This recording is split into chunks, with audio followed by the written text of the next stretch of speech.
My name is Natalie Brooks. I'm 34 years old, and for most of my life, I believed betrayal was something loud, something obvious, something that came with slammed doors, raised voices, and a moment so clear you could point to it and say, there, right there.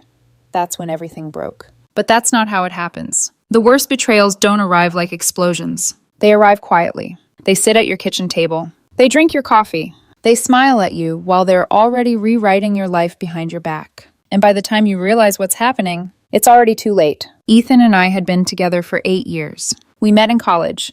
Same economics class, same terrible professor, same habit of sitting in the back row pretending we understood what was going on. He made me laugh on the first day. I made him stay after class to actually learn the material. We balanced each other like that. He was easy. I was steady. And for a long time, I thought that was enough. We moved in together after graduation, built a life slowly the way people always say you should, carefully, responsibly, brick by brick. By 34, I had a solid career managing operations for a dental network. Ethan worked in marketing, freelance, flexible, sometimes unpredictable, but he made it work. We weren't flashy. We weren't dramatic. We were stable, or at least that's what I thought. The first crack didn't feel like a crack. It felt like compassion. Just for a little while, Ethan said, leaning against the kitchen counter, arms crossed like he was bracing for resistance. It's my sister, Nat. She doesn't have anywhere else to go. Her name was Lily, 28. Beautiful in that effortless, slightly messy way. The kind of person who always looked like she'd just stepped out of a moment more interesting than the one you were in. She'd just gotten out of another failed relationship, lost another job, burned another bridge. The pattern wasn't new, but this time, according to Ethan, it was different. It's not permanent, he added quickly, just until she figures things out. I remember hesitating, not because I didn't want to help, but because something in me tightened at the thought of her stepping into our space, our routine, our life. She can stay in the guest room, I said finally. 2 weeks, maybe a month. Ethan smiled, relief washing over his face like I'd just handed him something he didn't deserve. Thank you, he said softly. That was the moment. Not when everything broke, but when I unknowingly opened the door. Lily arrived with 2 suitcases and a smile that felt just a little too rehearsed. She hugged me like we were closer than we actually were. You're a lifesaver, she said, pulling back just enough to look me in the eye. Seriously, I don't know what I would have done. I told myself I was imagining it. The way her gaze lingered a second too long. The way her tone felt calculated. I told myself I was being unfair. She was family. And family meant something. At least it used to. The first 2 weeks were exactly what you'd expect. She slept late, scrolled on her phone at the kitchen table, promised she was looking for opportunities. Ethan defended her gently whenever I asked questions. She just needs time. She's been through a lot. You know how hard things have been for her. And I did know. I'd heard the stories, lived through the aftermath of some of them. But knowing someone's past doesn't mean you have to ignore your present. Still, I let it go. Because that's what you do when you love someone. You compromise. You adjust. You make space. Even when that space starts to feel like it's no longer yours. A month passed. Then 2. Then 3. Somewhere along the way, Lily stopped acting like a guest. She moved through the house like it belonged to her. Left dishes in the sink. Borrowed clothes without asking. Started cooking dinners on nights I came home too exhausted to think. Ethan loved that part. See, he said once, smiling as he tasted something she'd made. She's getting better, finding her rhythm again. I forced a smile. Because pointing out the obvious, that she had found her rhythm inside my life, felt like starting a fight I didn't yet have proof to justify. The real shift didn't happen all at once. It happened in moments. Small ones. Easy to dismiss if you wanted to. And I wanted to. God, I wanted to. Like the night I came home early from work. The house was quiet. Too quiet. No TV. No music. Just silence. I remember setting my keys down slowly, listening. And then I heard it. Laughter. Soft. Muffled. Coming from the hallway, from the direction of the guest room. I told myself not to overthink it. They were siblings. Of course they'd be spending time together. Of course they'd be talking. But something about it, something about the tone. It didn't sound like siblings. It sounded like something I couldn't quite name yet. Something that made my chest tighten in a way I didn't understand. I didn't confront them that night. I walked into the living room, turned on the TV, waited. A few minutes later, they came out together. Too quickly. Like they'd needed a second to compose themselves. Hey, Ethan said casually, like nothing was out of place. You're home early. Yeah, I replied, watching him carefully. Slow day. Lily smiled. Bright. Easy. Unbothered. We were just talking, she said. I nodded.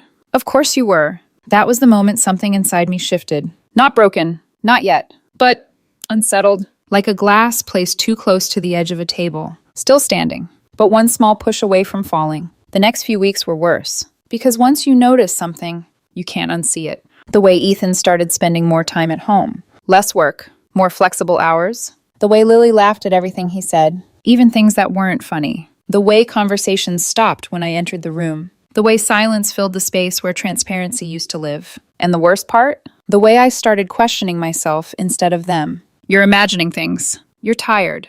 You're stressed. Don't ruin something good because of insecurity. That's what I told myself, over and over, until I almost believed it. Then came the night everything changed. Not the full truth. Not yet. Just enough to make denial impossible. It was a Thursday, late summer. The kind of night where the air feels heavy, like something's about to break even if the sky is clear. I got home after 10 hours at work, exhausted, drained, ready for nothing more than a shower and silence. But the house wasn't silent. There was music, low, slow, and lights I hadn't turned on. I stepped inside carefully, heart already beating faster for reasons I couldn't explain. And then I saw them, in the kitchen, standing too close, Lily's back against the counter, Ethan leaning in, not touching, but close enough that the absence of contact felt louder than anything else. They didn't see me at first, and in that moment, I saw everything. Not proof, not confirmation, but something undeniable. Something that didn't belong in a normal, healthy, safe relationship. I cleared my throat. They jumped apart. Too fast. Too obvious. Hey, Ethan said, forcing a smile. Lily grabbed a glass, pretending to drink water she hadn't poured yet. You're home, she said. I live here, I replied. My voice was calm. Too calm. The kind of calm that comes right before something breaks. That night I lay in bed staring at the ceiling. Ethan asleep beside me. Or pretending to be. I couldn't tell anymore. And for the first time in 8 years, I felt alone next to the man I loved. I didn't know it yet, but that night wasn't the betrayal. It was the warning. The quiet, final chance to see the truth before it arrived in a way that would leave no room for doubt. And 3 days later, I would get that truth, delivered not with shouting, not with tears, but with a sentence so calm, it would destroy everything I thought I knew about my life. The truth didn't arrive with a scream. It arrived on a Sunday morning, quiet, clean, almost polite. The kind of moment that feels so normal, your brain doesn't register the danger until it's already too late. I was making coffee. Same routine, same mug, same measured movements I'd repeated thousands of times in that kitchen. Ethan was sitting at the table. Lily stood near the window. Neither of them were talking.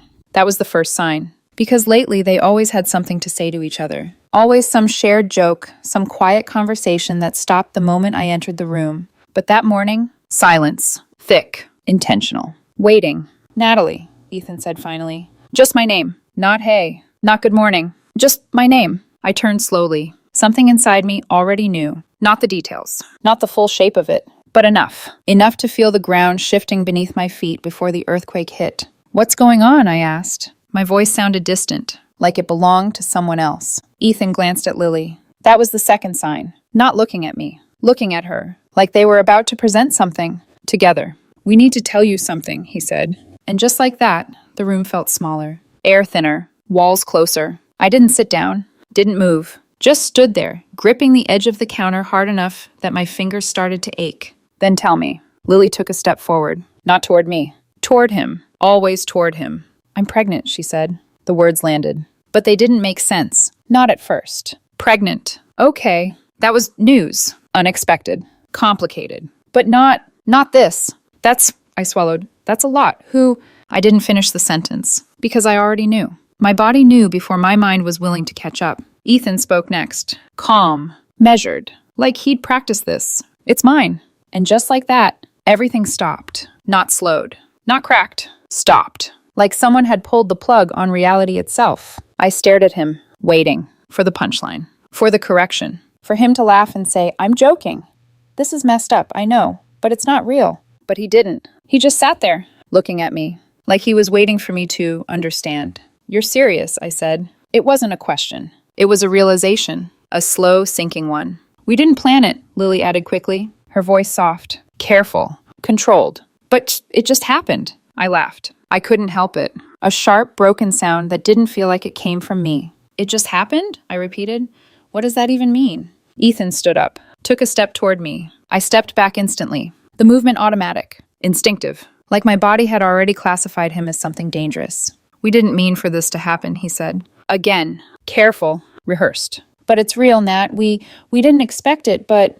But what? I snapped. My voice cracked for the first time. Not loud, not explosive, but sharp enough to cut. He hesitated, just for a second. And in that second, I saw it. Not guilt, not shame, something worse. Conviction. We're in love. The room didn't spin. That's the thing people always get wrong. It doesn't spin. It goes still. So still it feels unreal. I looked at Lily, waiting to see something. Anything. Regret. Embarrassment. Fear. But she just stood there, hand resting lightly against her stomach. Like that explained everything. Like that justified everything. How long? I asked. Silence. A glance between them. Always that glance. 3 months, Ethan said. 3 months. 3 months of shared meals. 3 months of coming home to laughter behind closed doors. 3 months of sleeping beside a man who was building something with someone else. In the same house. In my house, I said quietly. In our house. No, Lily started, but I cut her off. No, don't. I held up a hand. My fingers were shaking now. I couldn't stop it. You don't get to talk like this is some tragic love story, I said. You were living in my home, eating my food, smiling in my face. I looked at Ethan. And you? My voice broke then. Fully. No control left. You slept next to me every night. He flinched. Finally. A reaction. But it wasn't enough. Not even close. We were going to tell you, he said.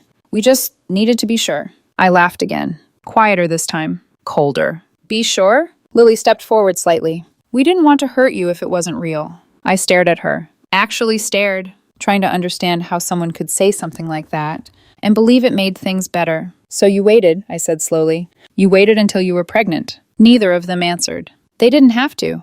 That's when it became real enough for you, I asked. Ethan exhaled. We didn't know how to tell you. No, I said. You just didn't want to deal with the consequences until you had no choice. Silence again. But this time, it felt different. Not tense. Not uncertain. Final. I looked around the kitchen. My kitchen. Every detail suddenly unfamiliar. Every memory contaminated. I want you both out, I said. Ethan blinked, like he hadn't expected that. Like he thought this was a conversation. Something we could work through. Natalie. Out. Lily's voice wavered for the first time. Where are we supposed to go? I turned to her slowly. And for the first time, I didn't see a guest, or family, or someone who needed help. I saw a stranger. I don't care. Ethan stepped forward again. Careful. Measured. Still trying to control the situation. Let's not make this worse than it already is. That did it. Worse? I repeated. You think this is about making things worse? I shook my head. A slow, disbelieving motion. You moved your sister into our home. You started sleeping with her. You got her pregnant. And now you're standing here telling me not to make it worse? He didn't answer, because there was nothing left to say. Get out, I said again. This time, they listened. It didn't take long. 2 suitcases. Same ones she arrived with. Funny how things come full circle like that. Ethan paused at the door, turned back, like he expected something. A last word. A moment. A chance. There's no easy way this could have happened, he said quietly. I met his eyes. And for the first time, I felt nothing. Then you should have tried harder to find one that didn't involve destroying me. He left. The door closed. Soft. Almost gentle. And just like that, 8 years of my life ended without a single raised voice. I stood there for a long time, in the silence they left behind, waiting for something. Grief, anger, anything.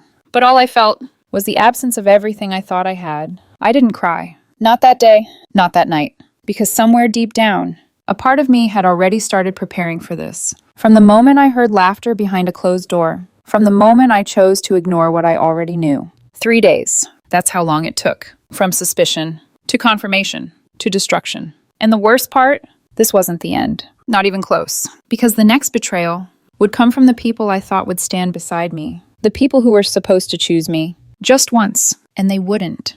I called my mother that night. Not because I wanted comfort. Not because I expected understanding. But because there are moments in life where something inside you, something instinctive, almost childlike, still believes that when everything falls apart, family will catch you. It was almost midnight. I sat on the floor of my living room, back against the couch, phone in my hand, staring at Ethan's name in my call history like it belonged to someone else's life. Then I pressed Mom. She picked up on the 3rd ring. Natalie, honey, is everything okay? That was the last moment things felt normal. No, I said. My voice was steady, flat, too controlled to be anything but dangerous. No, it's not. Silence. Then softer.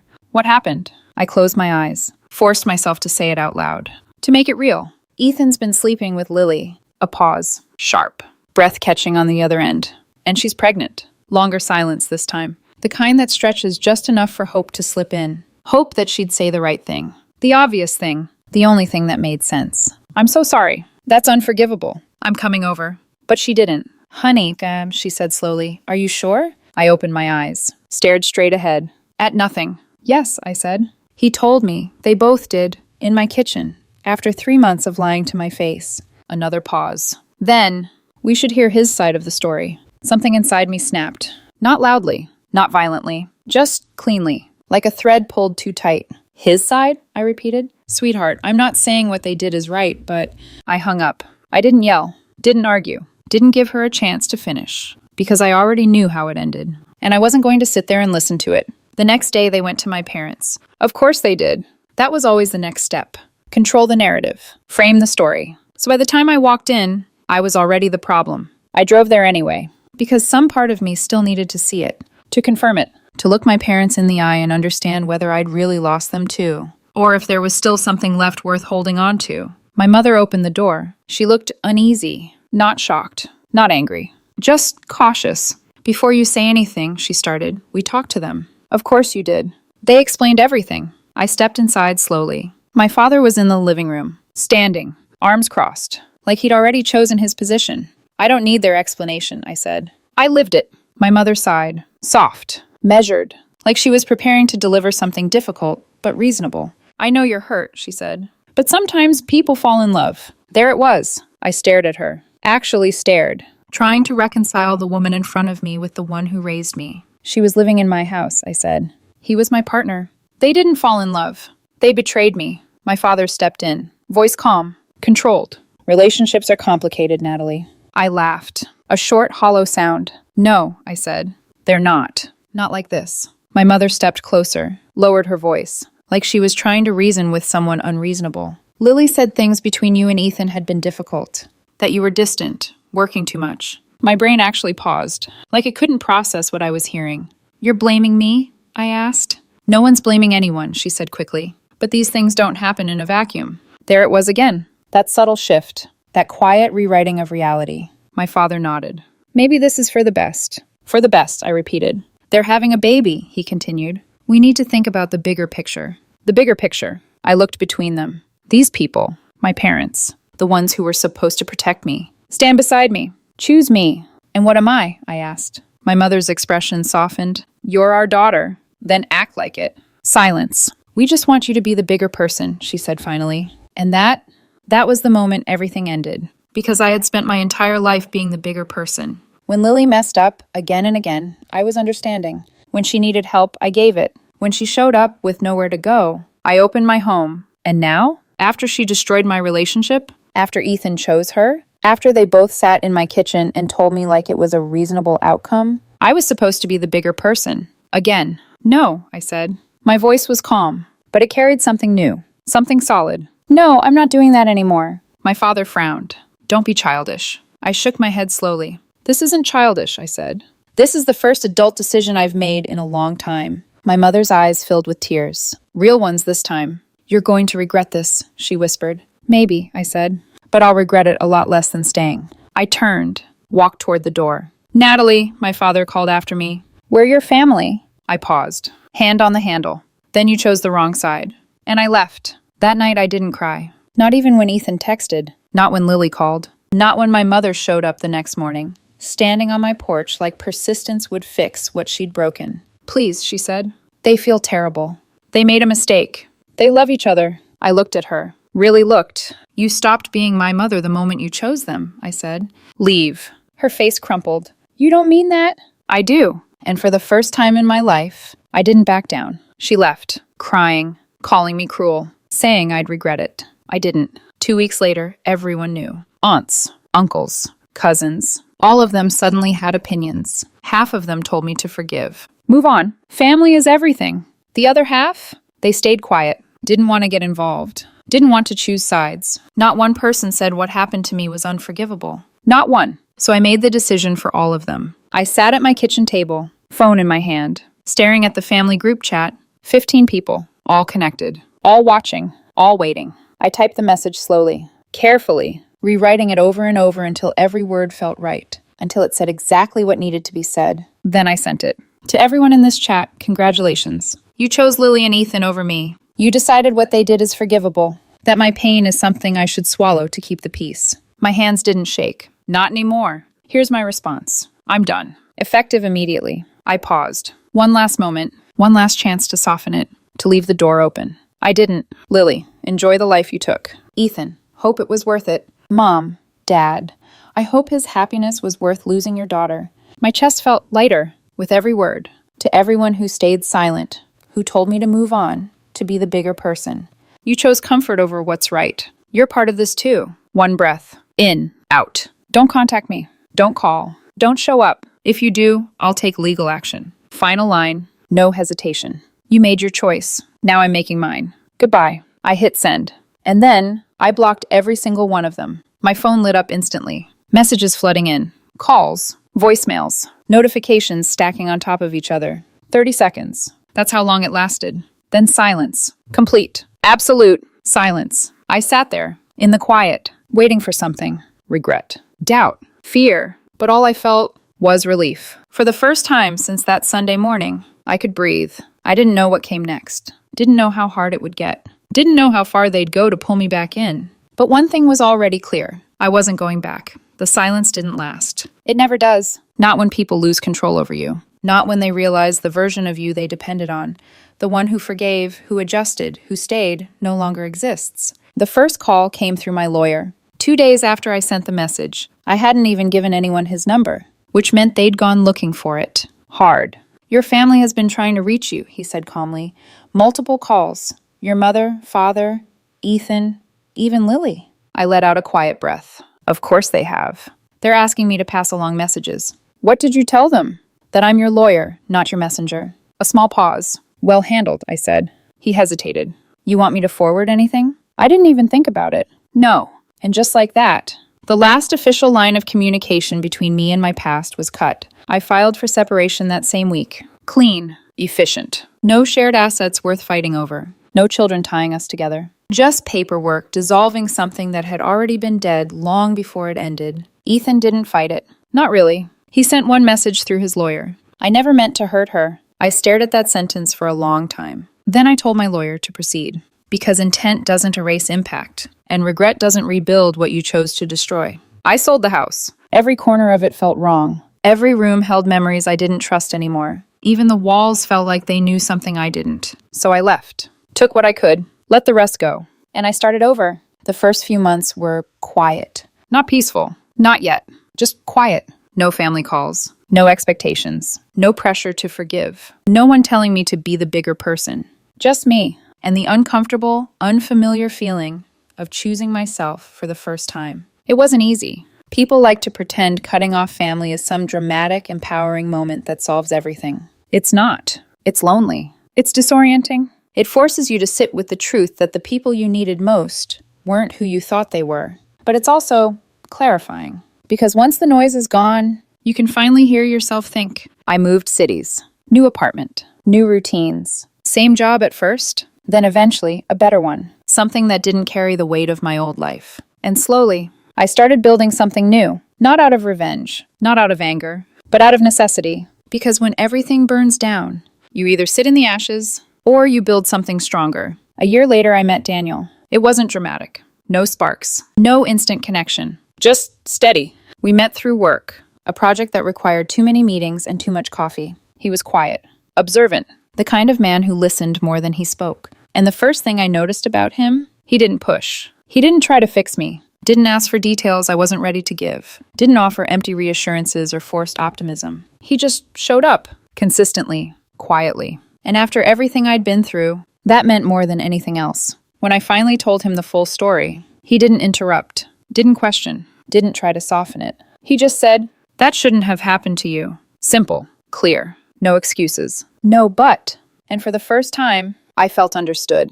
We took things slowly. Carefully. Not because I was afraid of love, but because I finally respected myself enough not to rush into something that hadn't earned its place in my life. 2 years after I sent that message, we got engaged. No big announcement. No family to inform. No pressure to include people who had chosen not to be part of my life. Just us. A quiet moment. A simple question. A clear answer. Yes. Our wedding was small. 40 people. Friends. His family. People who had shown up. Who had proven, through action, not words, that they belonged in our lives. No drama. No unexpected guests. No last-minute apologies. Just peace. And it was perfect. We went to Italy for our honeymoon. 2 weeks of sunlight, history, and distance from everything that had once defined me. One night, sitting outside a small restaurant in Rome, Daniel asked me something I'd been expecting. Do you think they'll ever stop trying to reach you? I took a sip of wine, watched the people passing by, living their lives, unaware of mine. No, I said. Does that bother you? I shook my head. Their inability to accept what they did is exactly why I left. He nodded, didn't push further. I'm proud of you, he said. I smiled. Most people don't say that. Most people don't understand what it takes to walk away from everything you've known. I looked at him, really looked. They think family is everything. And what do you think? He asked. I didn't hesitate. Family is who stands beside you when your life falls apart. A pause. Then softer. Mine didn't. He reached across the table, took my hand. But you built a new one. And that was the truth. Years passed. Quietly. Steadily. We built a life. A real one. Not perfect, but honest. And then I got pregnant. It wasn't planned. Not exactly. But it was welcome. When we told his parents, they cried. Happy tears. Immediate support. Questions about names. Plans for the future. Everything I didn't get before. Everything I once thought was guaranteed. And I realized something in that moment. Family isn't something you're born into. It's something you build, carefully, intentionally, with people who choose you the same way you choose them. My past didn't disappear. It never does. Sometimes late at night, I still think about it. The house. The laughter behind closed doors. The moment everything changed. But it doesn't hurt the same way anymore. Because I stopped asking the wrong question. I stopped asking, why did they do it? And started asking, why would I ever accept less than I deserve? That question changed everything. I'm 39 now, 5 years removed from the life I thought I had. I have a husband who respects me, a child who will grow up understanding boundaries, a circle of people who don't ask me to shrink myself to keep the peace. And somewhere out there are people who share my blood, who still think I overreacted, who still believe I should have forgiven. Maybe they're right. Maybe I did break the family. But if the price of keeping it intact was losing myself, then it deserved to be broken. Completely. I don't miss them. Not the versions of them that chose comfort over truth. Not the ones who asked me to accept betrayal to preserve an illusion. I miss the idea of them, the family I thought I had. But that family never existed. And once I accepted that, I stopped grieving. If there's one thing I've learned through all of this, it's this. You don't have to forgive the people who broke you. You don't have to stay just because they share your name. You don't have to be the bigger person if it means becoming a smaller version of yourself. Sometimes, the strongest thing you can do is walk away and never look back.